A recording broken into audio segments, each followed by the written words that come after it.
Assalamualaikum warahmatullahi wabarakatuh. Jumpa lagi dengan aku Mama Dumpling di Curga Official. Nah, pada kesempatan kali ini aku mau menyampaikan video seperti yang ada di judul, bahwasanya aku mau menyampaikan mengenai curhatan goib yang bersinggungan dengan kebersihan diri sebagai seorang perempuan. Nah, pada kesempatan kali ini juga aku mau terima kasih kepada kalian yang sudah bersedia mengeklik video aku. Nah, teman-teman semua, sahabat surga semuanya. Nah, di video ini nih aku mau menyampaikan cerita sekaligus ilmu pengetahuan kepada kita semua, bahwasanya ketika tubuh kita dalam keadaan kotor, ketika tubuh kita itu dalam keadaan menstruasi, kalau khusus yang perempuan, mungkin kalau untuk yang laki-laki itu dalam keadaan junub, dalam keadaan maksudnya tidak suci. Nah, itu ternyata banyak makhluk goib di sekitar kita itu yang mengintai kita semua.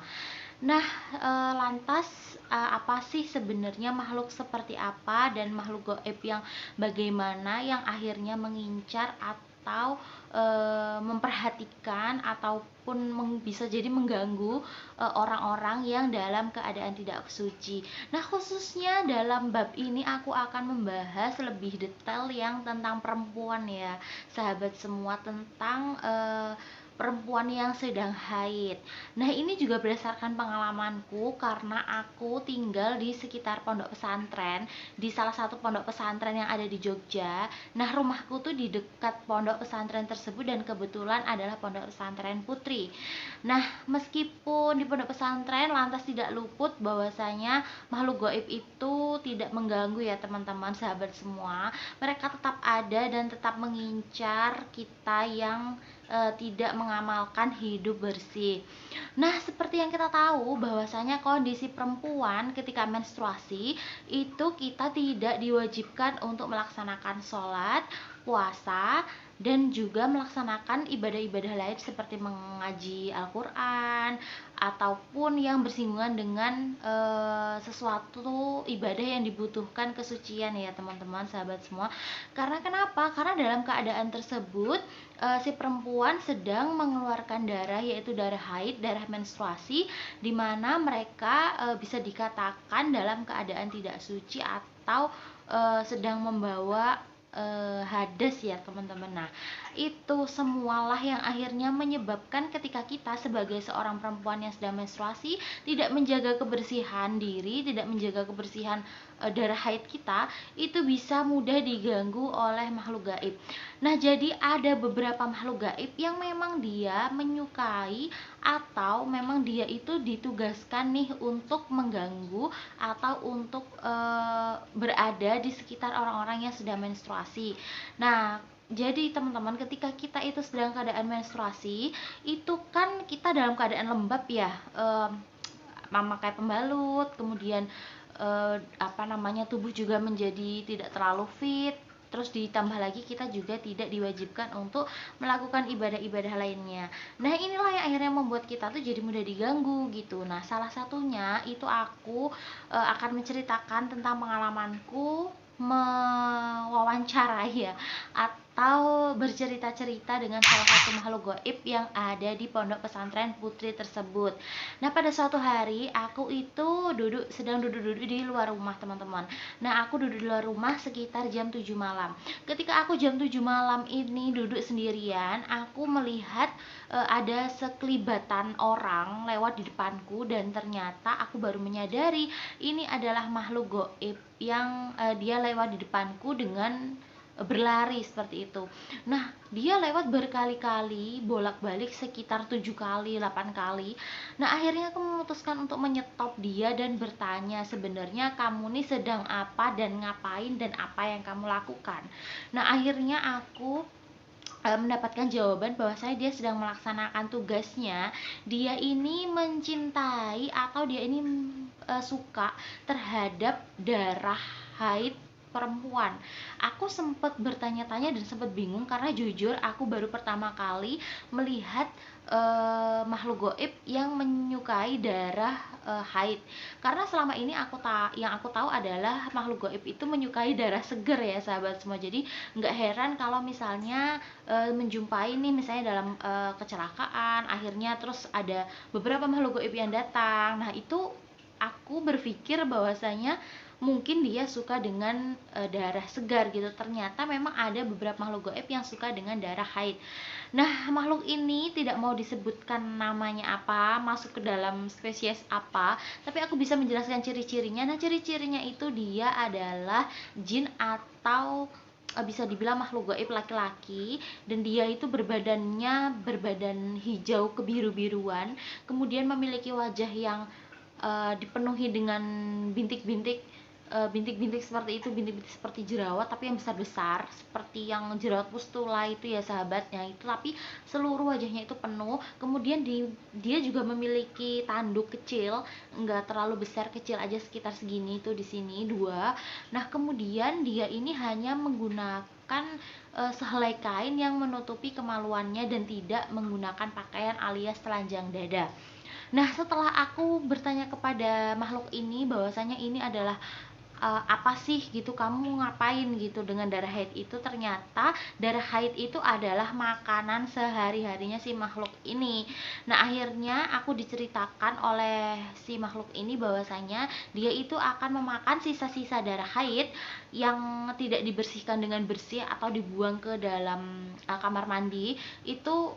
Di sampah itu dia akan menjilati lagi teman-teman ya sahabat semua, karena dia sudah mengintai perempuan mana yang haid. Nah ketika dia sudah lepas dari si pembalut tadi, sudah lepas dari tubuh perempuan itu, si jin tadi akan mengintai. Ketika kita pertama kita tidak berdoa ketika membuka pakaian, dia itu akan melihat.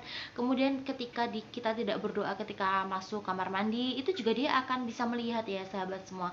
Nah akhirnya ketika kita sudah selesai membersihkan, kan ada beberapa ternyata memang perempuan ini yang membersihkan darah haidnya itu tidak bersih, sehingga cuma ada yang tidak dicuci langsung dibuang, bahkan ada yang cuma dicuci sedikit kemudian langsung dibuang. Nah seharusnya memang kita bersihkan itu benar-benar secara bersih sampai darahnya benar-benar hilang dan bercampur dengan air yang mengalir di kamar mandi. Nah aku merasa bahwasanya ada yang unik nih dari ceritanya. Nah akhirnya aku memutuskan dan memberanikan diri untuk datang ke pondok pesantren putri tersebut bersama salah satu seorang temanku yang memang juga seorang santri di sana.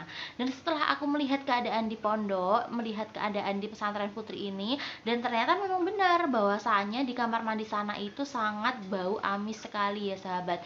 Aku tidak menjelekkan pondok pesantrennya ya, aku hanya ingin mengatakan supaya kita semua menjaga kebersihan diri kita ketika kita menstruasi, ketika kita haid.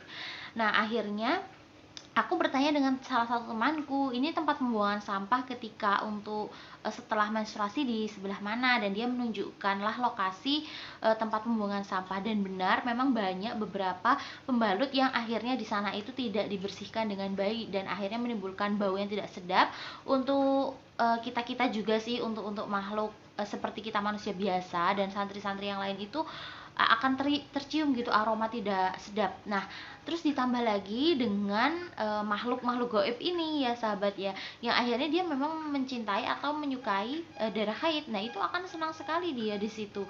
Nah akhirnya ketika seperti itu, apa namanya, ada tumpukan darah haid ini tadi, ternyata aku juga mewawancarai atau aku bertanya kepada salah satu seorang temanku tadi, sebenarnya kalian pernah nggak sih ngalamin kejadian-kejadian aneh ketika di pondok ini.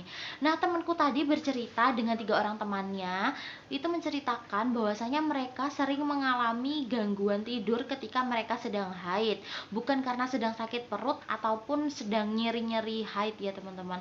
Nah mereka itu sering mengalami tindihan, jadi ketika mereka tidur itu mereka kayak ditindihi seseorang gitu. Nah, bahkan sampai pernah katanya mereka bercerita ada seorang santri putri yang akhirnya memutuskan untuk keluar dari pondok pesantren karena dia setiap haid pasti merasakan gejala seperti itu. Nah, setelah aku telusuri kepada 3 orang temanku ini yang dia juga pernah mengalami ketindihan, ternyata memang mereka ini ketika haid sudah selesai, ketika sedang membersihkan pembalut tidak dibersihkan dengan benar. Dan akhirnya aku mengatakan bahwasanya aku pernah melihat seorang makhluk gaib yang memang ternyata dia menyukai darah haid. Nah, sontak bener-bener aja temanku nih kaget dan terus bilang, oh iya, dulu orang tuaku juga sering bilang kalau kita haid harus dibersihkan dengan benar, tapi aku nggak dengerin, aku nggak memperhatikan, aku cuek aja, aku kira itu cuma mitos, aku kira itu cuma bohong. Nah, akhirnya temanku ini kebetulan pada waktu itu juga dia sedang haid, aku suruh dia bersihkan pembalutnya dengan bersih. Dan ketika keesokan harinya aku tanya gimana tadi malam tidurnya, apakah nyenyak atau enggak. Dan ternyata temanku ini tidurnya nyenyak banget dan enggak diganggu lagi. Nah, sejak saat itu temanku ini menge-share kepada seluruh santri putri yang ada di pondok untuk menjaga kebersihan ketika haid. Nah, jadi teman-teman, ketika kita dalam kondisi haid itu, makhluk yang menyukai darah haid tadi tidak hanya menjilat darah kita saja, tapi ketika kita sedang istirahat ataupun tidur, ketika kita lupa berdoa, ketika kita mungkin tidak mengamalkan amalan-amalan sebelum tidur, itu dia bisa menyetubuhi kita. Naudzubillah min zalik ya. Semoga sahabat-sahabat semua dan teman-teman semuaku yang putri dijauhkan dari makhluk gaib ini. Nah, cukup sekian video dari aku. Aku mau menyampaikan pesan nasihat kepada kalian semua. Tolonglah, aku mohon banget, aku menginginkan banget nih untuk teman-teman semua dalam kondisi seterdesak apapun, tetap jagalah kebersihan, tetap jagalah kebersihan organ intim, tetap jagalah kebersihan ketika haid. Supaya kenapa? Supaya tubuh kita juga sehat, secara sehat lahir batin, kita juga dijauhkan dari makhluk-makhluk gaib yang menyukai darah haid tersebut. Nah, semoga saja bisa jadi pengalaman ya buat kita semua, bahwasanya kita harus menjaga kebersihan dengan detail, dengan sebersih-bersihnya, supaya tidak disalahgunakan juga apa yang ada atau apa yang keluar dari tubuh kita. Nah, sekian dari aku, Mama Dampling pamit. Assalamualaikum warahmatullahi wabarakatuh.